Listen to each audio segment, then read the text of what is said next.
tardes a nuestra audiencia.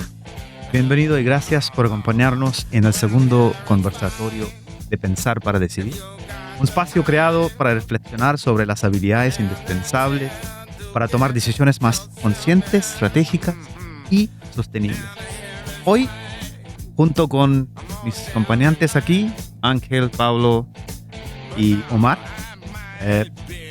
vamos a profundizar un tema esencial. ¿Cómo aplicar pensamiento crítico, pensamiento estratégico, combinado con inteligencia artificial en la minería? ¿Por qué? Porque es un sector que es orgullo y motor económico de Chile, pero que enfrenta, por otro lado, grandes desafíos para transformarse en una minería inteligente, segura y responsable. Y para ese motivo hoy nos acompaña un invitado de primer nivel, Héctor Espinosa Droguet, director de empresas, empresario y ejecutivo con una destacada trayectoria en liderazgo y aprendimiento. Héctor tiene una trayectoria sólida liderando empresas contratistas y proveedores de servicios especializados en minería, con una visión que integra operación, seguridad y cultura organizacional sobre todo. ¿Cierto? Súper en línea con lo que queremos. Bienvenido, Héctor. Bienvenido, Héctor. Muchas gracias. Gracias por la invitación. Espacio. Bienvenido. Este espacio es posible. Perdón. Eso quería, Alvin, de alguna manera agradecer a nuestras dos grandes marcas que hoy día hacen posible que estemos acá. Una es de Labor Beach Consulting, que es una consultora experta en relaciones laborales y tecnología sindical. Y nuestra amiga OpenDat, que es una gran empresa que es experta en soluciones tecnológicas de información y con mucha experiencia en soluciones para la gran minería, tanto nacional como internacional. Así que dejamos acá un poco a Omar para que... Sí, también, agradecer la conversación del día de hoy, nuestro segundo conversatorio con un gran invitado, como decía Arvin, y además un gran amigo. Así que bienvenido al conversatorio, Héctor. La idea es que hoy nos sintamos como esta conversación de amigos, ¿cierto? Y podamos ir tomando este pensamiento crítico o pensar para decidir, sí que creo que es relevante que nos vamos en esa línea. Vale. Entonces, Héctor, para comenzar un poco, abro el espacio. Bueno, ¿cuál ha sido el mayor desafío que has enfrentado en la gestión de procesos mineros? Hablemos. La verdad que he tenido la suerte de enfrentar a varios. Yo soy, como lo conversábamos hace algún rato, soy ex codelcoteniente. El primer desafío que tuve ahí fue el tema de mi memoria. Mi memoria pasó a ser un proyecto finalmente que al final Codelco me terminó contratando por el hecho de que el tema de memoria pasó a ser un proyecto. Después, algunos desafíos interesantes como empresa de servicio. La empresa de servicio, una de las cosas más complejas creo que son cómo brindar a una empresa tan grande como BHP, como Codelco, como cualquiera, brindarle servicios de calidad, servicios con seguridad, servicios cumpliendo un cierto programa de trabajo. Cada uno de esos es un desafío. Y siempre pensemos que los servicios mineros se crecieron exponencialmente a partir de los años 2000, cuando comienza el gran crecimiento de la industria minera con el nacimiento del Minera Tesoro, con el nacimiento de Spence, después con BHP, y eso hizo un impulso a muchas empresas de servicio que tenían que tener la capacidad de cumplir tal como lo dije antes, en seguridad, en cumplir los programas y cumplir en base a los estándares del negocio. Y eso creo que es una cosa, no es fácil. Hoy día ya han pasado los años, hoy día muchas empresas cada vez han ido en esa línea, pero créeme que el principio transformar empresas familiares a que sean empresas de carácter de servicio mundial no es un tema simple, al contrario, es un tema súper complejo. Y desde el punto de vista físico, el más grande proyecto que me tocó hacer es fabricar los convertidores para fundición Alto Norte, donde cada uno de los convertidores en ese momento pesaba al orden de 400, 500 toneladas y creo que la conjunción de ciertas experiencias me permitió poderme enfrentar ante el gerente de calidad de Noranda en esos años, que venía de Canadá, y poder hacer hacer una presentación de cómo iba a ser el plan de calidad de la fabricación de un convertidor hecho en Antofagasta para la Fundición Alto Norte, y que aprovecho de comentar que al leer el diario decía, el diario La Mercurio de Antofagasta decía inversión de 180 millones de dólares en la Fundición Alto Norte. En esos años da pequeño servicio a la fundición con una maestranza, Sorena en Antofagasta, con tornos verticales grandes, y yo fui a visitar a la fundición, preguntarle qué dinero va a quedar en la región de los 180 millones. Esa fue mi pregunta. Quiero saber qué es lo que va a quedar. Oye, ¿y cuál fue la respuesta? La respuesta fue, chuta, la estructura, que seguramente se la va a llevar Patricio, y muy poquito más. Por supuesto que la mano de obra, ingeniería, pero desde el punto de vista técnico, la verdad que muy poquito más. Y eso pasó a ser un desafío cuando empezamos a ver cuáles eran todos los equipos que iban a haber, y hicimos alguna alianza con una empresa de ingeniería que estaba experta en la zona de Colcoteniente en desarrollar la tecnología para fabricar convertidores. Y nosotros compramos una cilindradora en Babcock, Noruega, que pudimos cilindrar hasta 75 milímetros. Imagínense que son 3 pulgadas de espesor, lo que significa cilindrarlo en 18 metros de ancho y en 5 metros y medio de diámetro. Desde el punto de vista técnico, creo que es una de las cosas más interesantes que me tocó enfrentar. Genial. Mira, es justo para entrar en la materia que es de este conversatorio, ¿cierto? Aplicación de pensamiento crítico. Entonces, muchas veces asumimos que los problemas operativos provienen solo de fallas técnicas o humanas. Desde tu experiencia, ya que has estado en ese mundo, ¿qué supuestos cree que no cuestionamos lo suficiente cuando un proceso no funciona como se espera? Bueno, puede que tenga algún sesgo.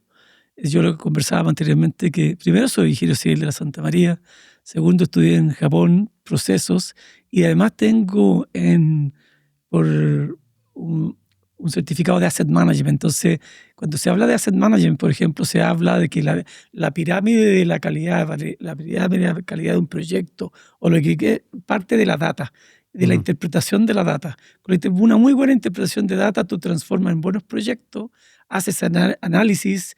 Al hacer el análisis una y otra vez, vas llegando hasta el mejoramiento continuo, que el mejoramiento continuo es la consecuencia en la calidad del servicio o la calidad del proyecto a ejecutar. Probablemente cuando alguno de esos eslabones falla, por ejemplo, si hacemos construcciones con ingeniería de ingeniería básica, no ingeniería de detalle, probablemente el grado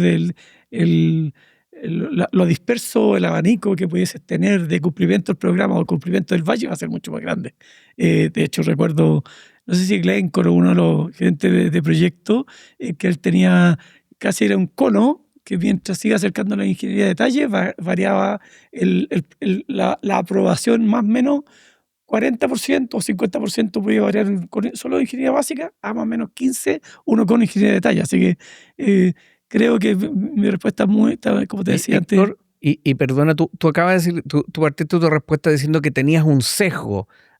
¿A qué te referías con el tema? Porque precisamente lo hablábamos en el capítulo anterior, en el pensamiento crítico, una de las cosas fundamentales son los sesgos, Claro. De los cuales uno además es consciente de los sesgos y cómo combate o cómo maneja los sesgos. ¿A qué te referías tú con el sesgo? Es que y además hiciste alusión a tu formación. Sí, es que el primer sesgo es que no voy a actuar con impulsividad. Porque voy a actuar con data, con análisis, con evidencia. Con evidencia, no con hechos, con objetivos y no con supuestos, no con opiniones que pudiésemos, a lo mejor cada uno de nosotros va a dar una opinión y yo probablemente que intente buscar los elementos técnicos que hacen que algo... ¿Y por qué haces énfasis en eso? En la Porque industria no es usual. Hay varios términos, es decir, las prisas pasan y quedan un montón de cosas en el pasado y en esto hay una cantidad de ejemplos no menores. Y de hecho, me tocó en algunos casos mirar como cuando tenemos precios del cobre tan alto como están hoy día, $4.50, $5, hoy día la idea es generar proyectos, generar y construir lo antes posible. Hoy está 5.2, creo. Sí, sobre 5, eso va a provocar un impulso por generar proyectos que probablemente no se tomen todos los tiempos adecuados para que ellos salgan bien.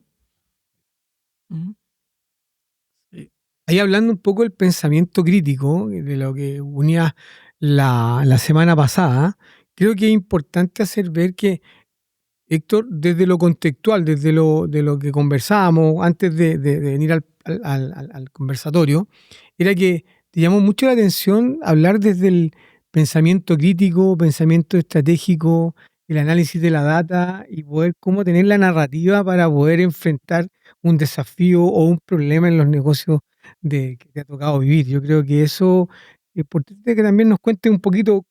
Yo me acuerdo cuando nos tocó trabajar juntos, tú hablabas que basta que el trabajo se haga una vez para yo poder planificarlo. Creo que esas cosas también son como relevantes dentro de la conversación que hoy día tenemos como Para complementar un poco justo la pregunta que hace Omar, o sea, en el fondo es bien interesante eso, cómo en los procesos que te preguntaba Darwin, en esos procesos y en lo que nos cuenta tu experiencia, cómo ha estado presente, si es que ha estado presente, el pensamiento crítico en la toma de decisiones. Lo primero es que mi pensamiento está alocado permanentemente en la orden de trabajo. Creo que el elemento central de la ejecución de cualquier proyecto son las órdenes de trabajo.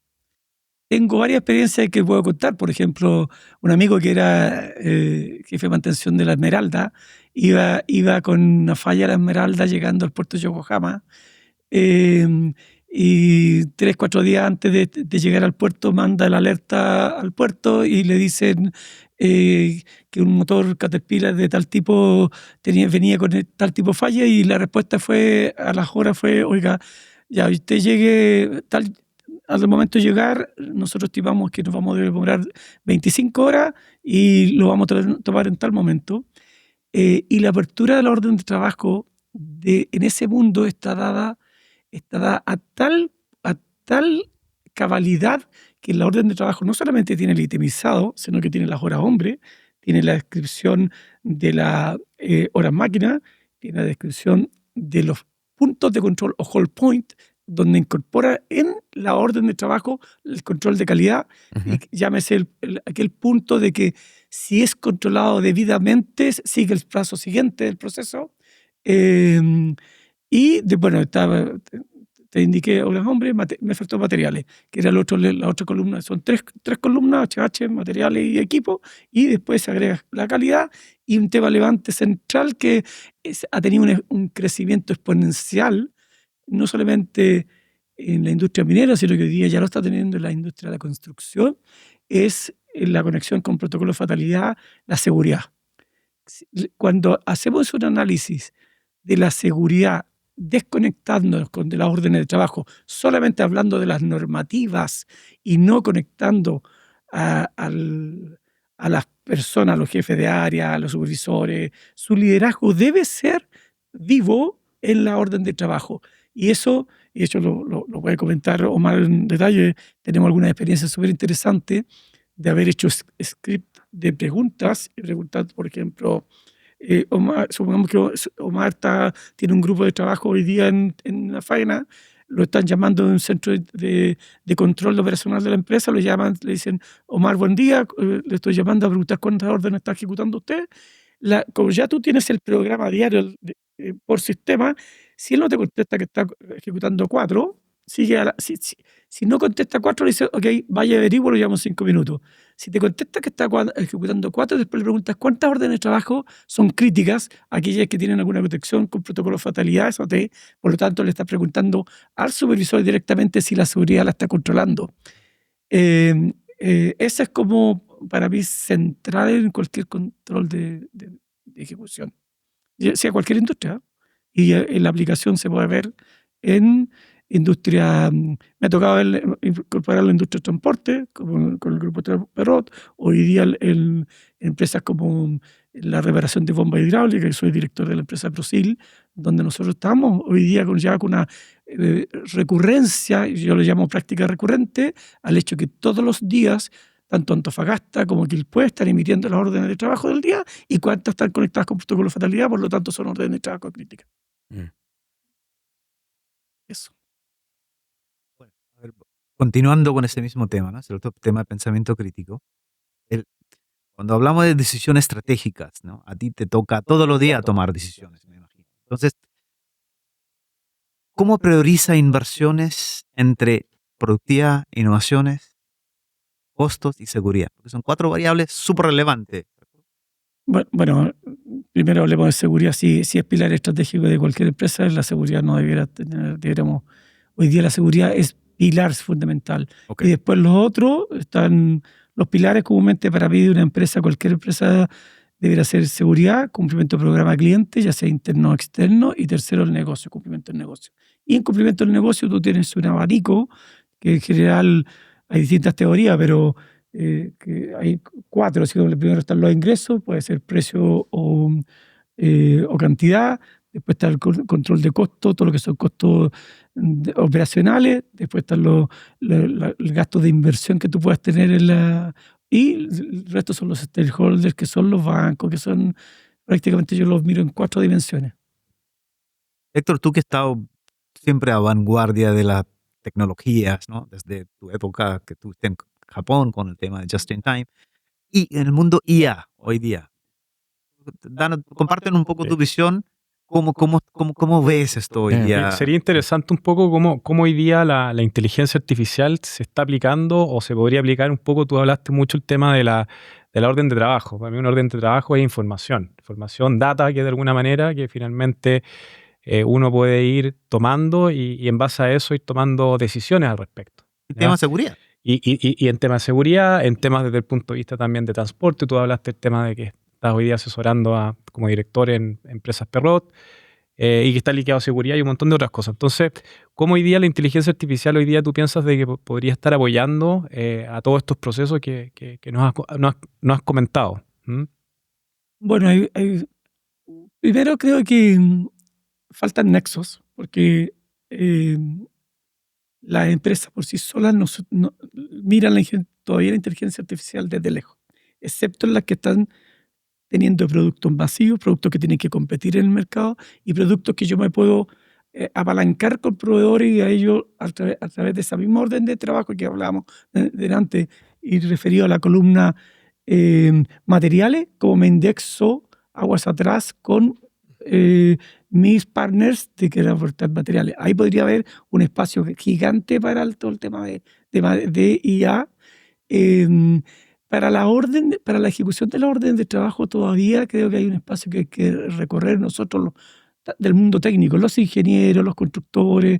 Si nosotros vamos a cualquier edificio que se está construyendo aquí en Santiago, vamos a preguntar vamos a ver primero mi término, y disculpe el término que voy a usar, pero veo un oso, que es el oso para mí es el jefe de operaciones o aquel que hace que construye el muro, el que construye las losas del edificio. Y veo por otro lado un muchacho que lleva la planificación del día a día a través de... ¿Y cómo seleccionamos un muchacho? Aquel que sabía Excel, Microsoft Projects, es lo que sea, aquel que es experto en software. Pero yo, ¿cómo movilizo al oso para cumplir el programa? ¿Cómo le pido la data para que efectivamente haga el trabajo? Y en esa línea, Héctor, interesante eso, porque lo hemos conversado. Y en esa línea hoy, ¿tú qué es lo que le estás pidiendo precisamente a ese ejecutivo nuevo o a esa mano de obra nueva en el reclutamiento que estás haciendo desde la empresa? ¿Cuáles son esas habilidades que tú estás demandando? Mucho técnico, que sea clarísimo, que él sea ingeniero, sea ayudante técnico, sea cualquier cargo, que sea capaz de meter las manos y saber describir exactamente el paso a paso del proceso. Exactamente, él tiene que ser capaz de saber que hormigonar una losa son tantas chaches, tanto fierro, y cómo lo vamos a montar, y a qué hora va a iniciar, y a qué hora va a partir. Tanto ejemplo. Y esos, además, que él sea capaz de convocar a los stakeholders de él en ese instante. Por ejemplo, si yo estoy a cargo del ejemplo del hormigón y tengo que aquí en la esquina de Apoquindo con cualquiera de las calles que poner 10 camiones mañana hormigonando una losa a un edificio. Sí, lo más probable es que le preguntemos al jefe de abastecimiento de la empresa cuándo tiene que poner los camiones. Y él dice, sí, voy a comprar para este mes, voy a poner camiones. Pero no le dice el viernes a las 12 de la noche que ese día vamos a hormigonar. Y puede que no llegue los 10 camiones ahora, porque no es un acto convocante en un sistema de gestión integrado de que esté haciendo que esa OT, que se llama Hormigonar, estén todos convocando la visión del día. Y a mí me gusta mucho, si uno va a mirar la planificación, por ejemplo, cómo se están moviendo los aviones de la ANA o de cualquier línea aérea, me gusta ese ejemplo, porque es como trazar la hora. Hoy día, no sé, a las 23 horas, hay aviones que están en la mitad del aterrizaje, otros que ya están aterrizando, hay otros que ya aterrizaron y hay otros que están partiendo. Y en cada uno de esos requiere una sincronización de servicios para que el avión funcione. Si estoy por salir, tengo que llevar los azafatas, los pilotos, la comida, la serie de elementos, la gasolina, todo interactuando en un instante. Y eso es lo que nosotros desde el mundo de la industria, tanto la industria de construcción como de la industria minera, nos olvidamos de la misión a la cual vamos a ejecutar en el día. No sé si se entiende. El ejemplo que acabas de dar es el ejemplo en una situación ideal, ¿cierto? Porque todo funciona con la sincronía que dijiste. Entonces, exactamente, la sincronía. Entonces la pregunta sería, entonces, ¿qué condiciones crees que deberían existir para que un sistema de IA, en caso como esto, que no solo se quede en un piloto, un prueba de concepto, sino que realmente se transforme en algo que ayude a transformar los procesos y que sea adaptado como parte de la operación diaria? Yo creo que lo primero es el liderazgo del jefe para implementar una solución de ese tipo. Ya. Porque es como, si no lo adopta como una cultura, es como la adopción de la seguridad.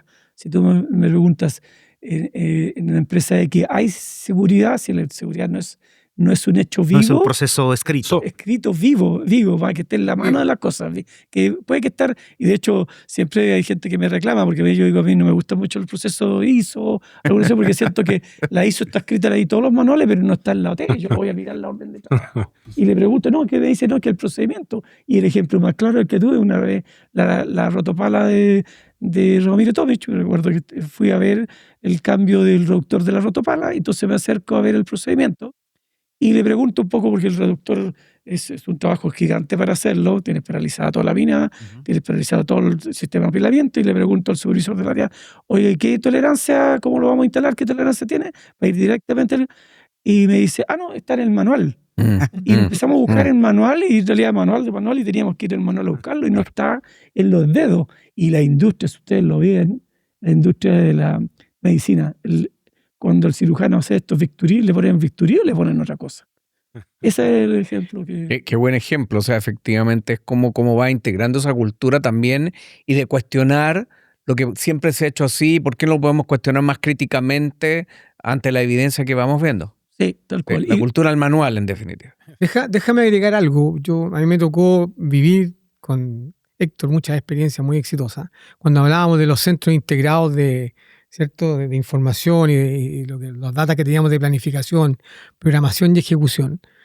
Nunca me olvidé un día cuando nos contaste el ejercicio que estábamos en una mantención de la rotopala, ¿te acuerdas? Y se levantó una alerta en los BlackBerry, y tú le comentaste al gerente general que está en... El gerente de mantención. El gerente de mantención que está no sé si está en Inglaterra, en Estados Unidos, ¿dónde está? Y el tipo quedó pero impresionado, y ahí no había inteligencia artificial. Ahí habían prácticas recurrentes que eran vivas en un proceso y que las hacíamos vivas.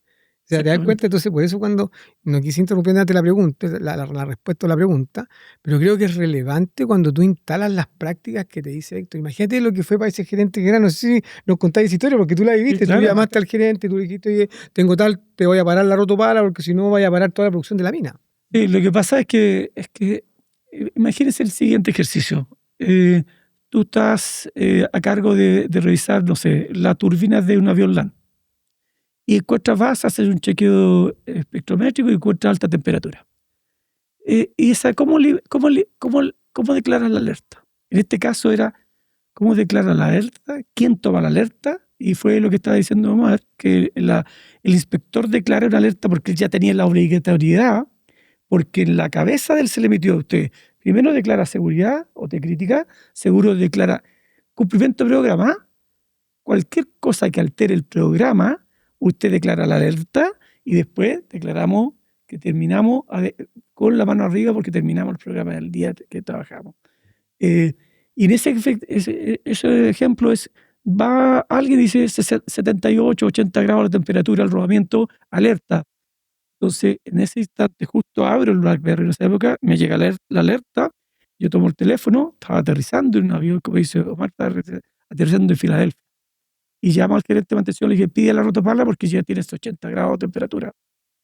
Y él va, la pide, evidentemente hay que esperarla, pero evitamos 8 kilómetros de botar toda la carga, porque si le echo fallar la rotopala habría provocado una falla gigantesca de mineral. Bueno, la gracia de tecnología hoy día, bueno, yo trabajo en el mundo IA, ¿no? Por ejemplo, acabamos de construir, yendo con el ejemplo, ¿no? Cuando estamos hablando de manuales. Entonces, imagínate un manual de una automotora que vende distintas marcas y modelos de auto. Entonces, cada vez que un servicio técnico sale un código de error, ¿qué es lo que tiene que hacer? Tiene que ir al manual, un manual de 800 páginas, o en un PDF, o tiene que buscar. Entonces, ¿qué es lo que hace ahora IA? Es sencillamente con tu teléfono, tú dices, oye, tengo error P0355. En el manual te busca exactamente y te dice paso a paso lo que tiene que hacer. Entonces, no es que lo reemplazaste el humano, sino que lo que le hiciste fue acortaste el tiempo y además Exactamente. aseguraste que el conocimiento se homogenice, sea todo para todo igual. Todo No es que, Exactamente. porque mucha de la industria antigua, ¿cierto? Funciona gente con experiencia como tú. Oye, no, subió la temperatura. Ah, bueno, el problema está ahí. ¿Sí? Porque ya lo trae con la experiencia. Pero imagínate cuando tú tienes gente nueva en la organización y tú quieres que ellos tengan el mismo nivel, ¿cierto? Que la gente que tiene experiencia, entonces ahí es donde se empareja la cancha. Entonces, No, tecnología... y eso que estás mencionando va a poder ser utilizado en toda la industria minera. Toda la Imagínate una bomba, una válvula, Ya tenemos un automotora, molino, tenemos cualquier manufactura. código de falla. Tuve, por ejemplo, algo que no les comenté, yo soy parte del 3IE, de la incubadora de negocios de la Universidad de Santa María, y Ajá. veo comúnmente los proyectos de la línea minera de la universidad y algunos de energía. Estamos desarrollando, por ejemplo, hoy día un tema súper interesante que llevamos ya casi año y medio, desarrollando para la tercera región cómo podemos tecnologizar la pequeña y mediana industria. Y la verdad que lo que estamos conversando hoy día creo que puede ser súper relevante y súper interesante de cómo ponerlo en la mano de la gente. Y mencionaba, en ese caso de Copiapó, ya lo que hemos intentado hacer es que están los startups por acá, y por acá están las compañías mineras y le hemos pedido, mira, decláranos todos tus problemas, porque nosotros vamos a salir a buscar dentro de los startups qué soluciones tecnológicas existen. Claro. Y ya tenemos varios Matchmaking. casos de éxito súper interesantes, casos de éxito. De hecho, uno que les puedo comentar, un día, bueno, conversando con ciertas compañías mineras, nos dimos cuenta de la cantidad de agua por día que se utiliza en toda la ruta de los camiones diarios. Es decir, tú tienes descarga de la pala y hasta el botadero, el chancado primario, la bota y la descargas. Ahí se genera un montón se genera polución, y entonces detrás iba el camión aguatero echando agua todo el día. Bueno, un muchacho de la universidad generaron un sensor que es capaz de ir individualizando, detectando el PM2,5, PM10, declara una alerta, esa alerta va al camión, echa agua, si no hay alerta el camión no echa agua, y el ahorro de agua ha sido En gigantesco. el fondo vas anticipando escenarios a partir de la data, y vas creando escenarios los que tú vas preveniendo y vas anticipando todo ese tipo de Exactamente. actividad. Y ahí el ahorro debe ser sustancial. Así es, tal cual. Oye, Héctor, bueno, si pudieras viajar 10 años en el futuro, y hablemos de minería, ¿no? En 10 años, ¿sí? ¿Cómo imaginas que la tecnología y la cultura se combinarían para elevar la industria al siguiente nivel, ¿cierto? Aquí. Me pasan varias cosas con la pregunta. Primero te debo comentar que mecánicamente, en los espacios que yo trabajaba, así desde el chancado primario hasta la producción de cobre, no como marca estaba en la parte de mina ahora, es cierto, donde están los camiones, yo estoy en la parte de proceso. Te puedo indicar que la tecnología se incorporó enormemente en los equipos, pero mecánicamente siguen siendo los mismos equipos de los años 1900 y tanto. Ok. ¿Ok?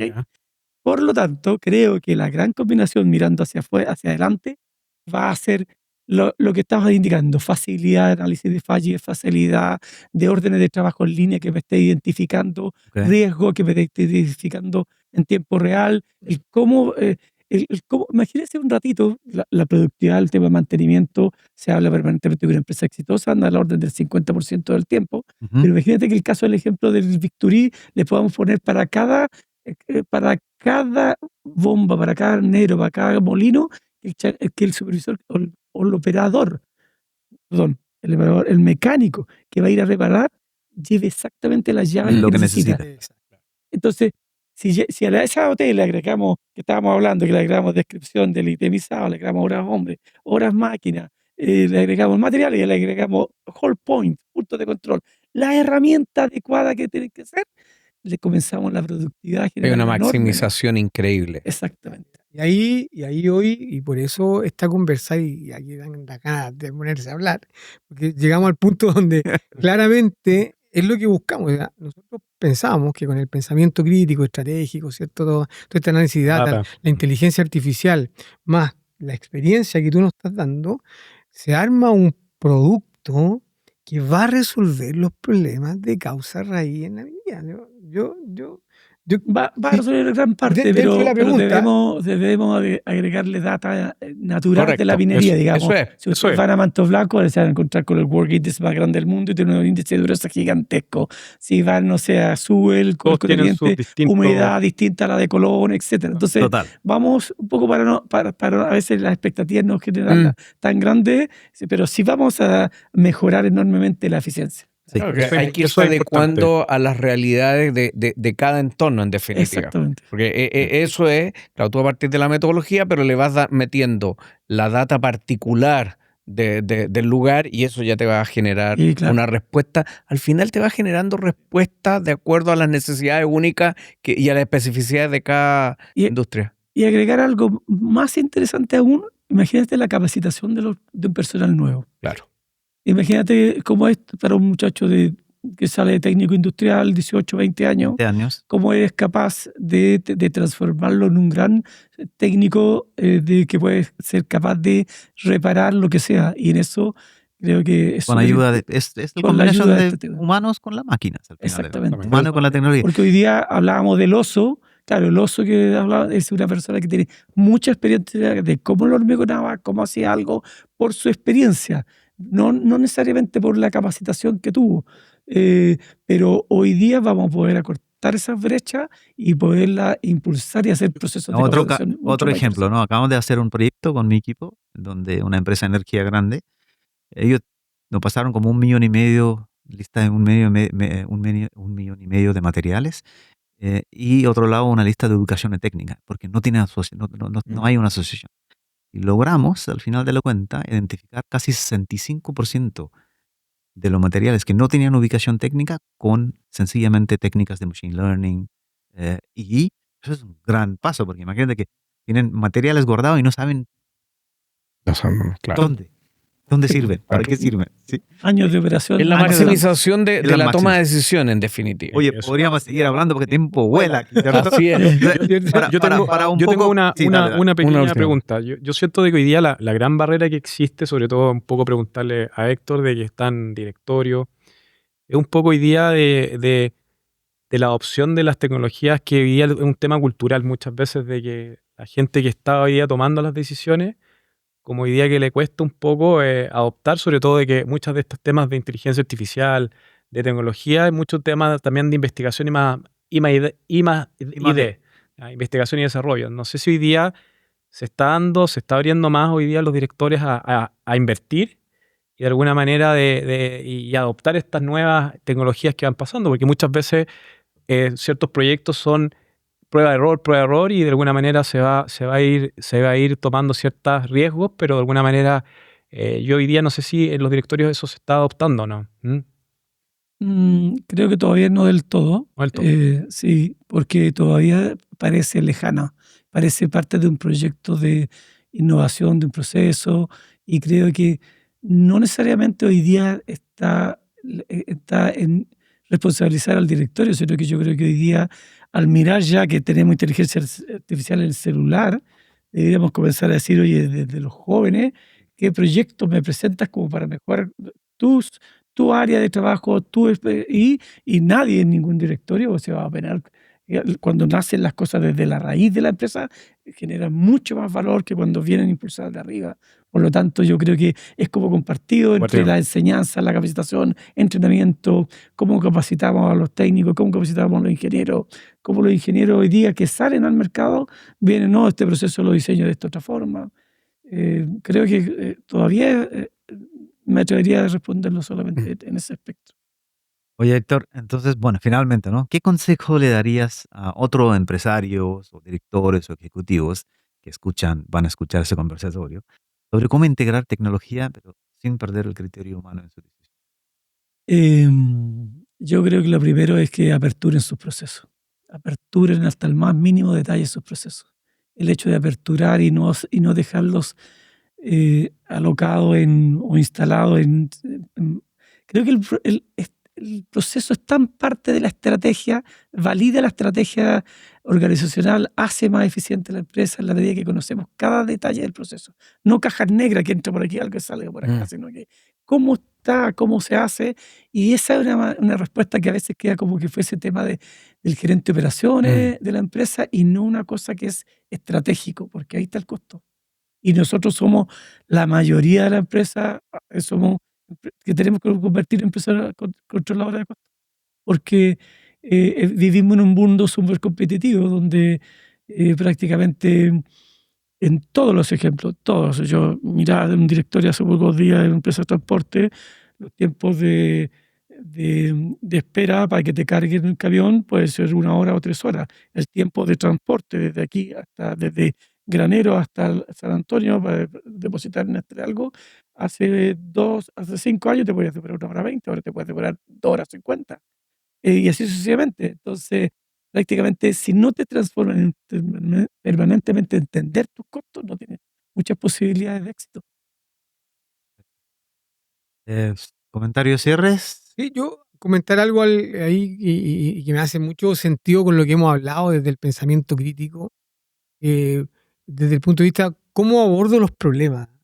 Nosotros siempre lo hemos conversado, ¿cierto? Siempre lo hemos conversado desde el punto de vista, cuando yo planifico, cuando yo programo, cuando ejecuto, tengo que tener gente también, como lo dijiste, capacitada, entrenada. Y creemos que hoy día esa gente, y lo hablábamos la vez pasada, que esas capacidades como que se pierden. ¿Te acuerdas que lo comentábamos y decíamos, oye, la gente hoy día va, se sienta, trabaja y no le da un mayor impacto? Entonces, Es un poco esas responsabilidades que van dadas y ahí hay una disociación grande y yo creo que hay una brecha más en cómo se aleja un poquito la formación, ya sea instituto o universidad versus el mundo laboral. Entonces, hágame mi pregunta y mi reflexión es, ¿cómo se construyen esas capacidades? Ustedes, la industria, lo toman y se las dan ustedes a los trabajadores o las tenemos que mandar nosotros desde la universidad, o mejor, cómo las codiseñamos y cómo las trabajamos en conjunto. Yo creo que tiene que ir un poco más por ahí. Porque hoy día hay como una verdadera obsesión por un tema más técnico, pero yo lo que deduzco de lo que tú señalas es que hay otras competencias que son mucho más permanentes que lo técnico, que va a quedar obsoleto en 2, 3 años, o quizás ya quedó obsoleto cuando ya salgo al mundo laboral. Sí, yo creo que una de las grandes problemáticas que hemos tenido y cada vez estamos teniendo es dejar de hacer. Es decir, yo creo que en esa pregunta, primero la responsabilidad de la universidad o de un organismo técnico es que los alumnos aprendan a hacer cosas. Me resulta, si te cuento la experiencia de cuando llegué a Japón y partimos con un curso que se llama Computer Literacy. Y éramos 9 personas de distintas partes del mundo, Malasia, Tailandia, China, Corea, Arabia Saudita, Pakistán, un argentino, un brasilero y yo. Trabajaba con el brasilero y el argentino y partimos buscando en unas salas como esta, partimos juntando una pila con una ampolleta. Y en 2 semanas estábamos moviendo los brazos de un robot. Pero teníamos todos los circuitos nosotros. Y tomábamos libros, esto con esto. Entonces, el hacer es como la industria que partía antes, los colegios técnicos, porque las escuelas industriales eran tan buenas en Chile. Eran espectaculares, o son, muchas de ellas son espectaculares. O porque hay gente de INACAP que hace cosas. Entonces creo que hay brechas, hay muchos helicópteros que están allá arriba diciendo qué debiera hacerse, cómo hacerlo, Así es. pero se le olvida el cómo hacer y sobre todo desde el punto de vista de los procesos, porque nos llevan inmediatamente a la particular y no parten de lo macro a la particular, que es otra visión, que es parte de lo que estamos hablando de la visión estratégica.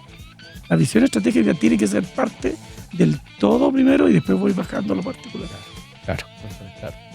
Vale. Oye, gracias Héctor por acompañarnos hoy y bueno, por mostrarnos que la minería del futuro no depende solo de tecnología, ¿cierto? No, que depende, eso las personas. depende de líderes que sepan pensar críticamente por un lado y obviamente y decidir con propósito, que es tema central de nuestro conversatorio. Así Así es. que, bueno, a quienes nos escuchan, los invitamos a seguirnos en nuestras plataformas para más conversaciones que inspiren decisiones responsables, humanas y estratégicas. Muchas gracias a todos. Muchas gracias, Y Alvin. muchas Hasta gracias. la- Hasta la Ángel. próxima. Un gusto de participar. gracias en por la Gracias, acompañarnos. Héctor. Muchas gracias, Alvin. ¿ah?